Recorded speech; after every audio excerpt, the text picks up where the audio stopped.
I felt for a long time that vehicle braking distance has needed some more coverage. I've been talking about them in presentations, but I wanted to do it here. So from 60 miles an hour, we're going to have 3 different vehicles stop, and we're going to show you, and then we're going to go over the braking distances. Here's the first one. This is a full-size pickup truck from 60 miles an hour, and we're doing it on a paddock area at a racetrack. The NCM Motorsports Park were kind enough to let us use their facility for this, and here's the first one.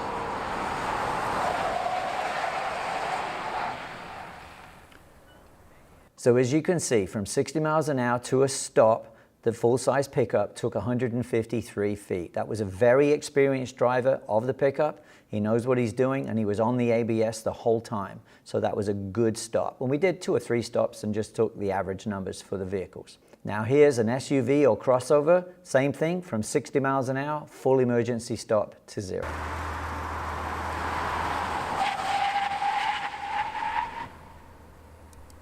And as you can see, this one is a little bit shorter, 126 feet from 60 miles an hour for this one. And then the last one is a sports car from 60 miles an hour, same thing.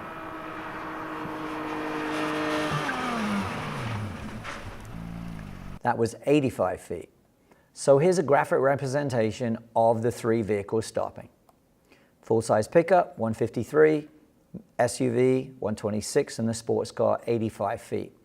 When you consider that the average vehicle length for a passenger car is about 14 feet, you can see that there's like 2 car lengths between the SUV and the full-size pickup, and about 3 car lengths between the sports car and the SUV. And that would be 5 full car lengths between the sports car and the full-size pickup. Something to think about.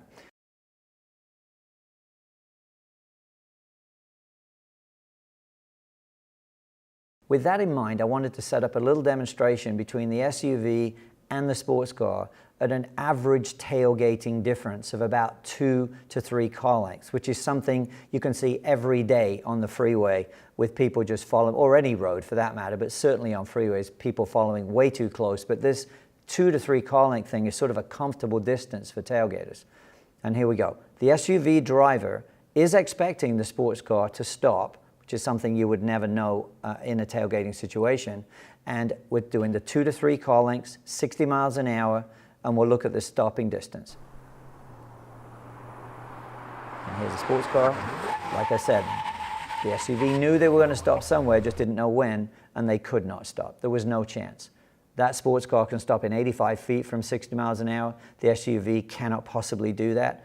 And you see there 2 to 3 clear car lengths. That would have been a fairly solid rear end impact.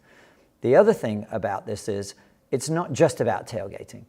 When people pull out in front of another vehicle, think about what you're doing. Because if you're pulling out in front of somebody and they might be in a large SUV pulling a trailer, or even a semi, a loaded semi can probably not stop from 60 miles an hour in 300 feet. So you really need to understand braking distances when you're driving, and it's something to think about, maybe more than you did before.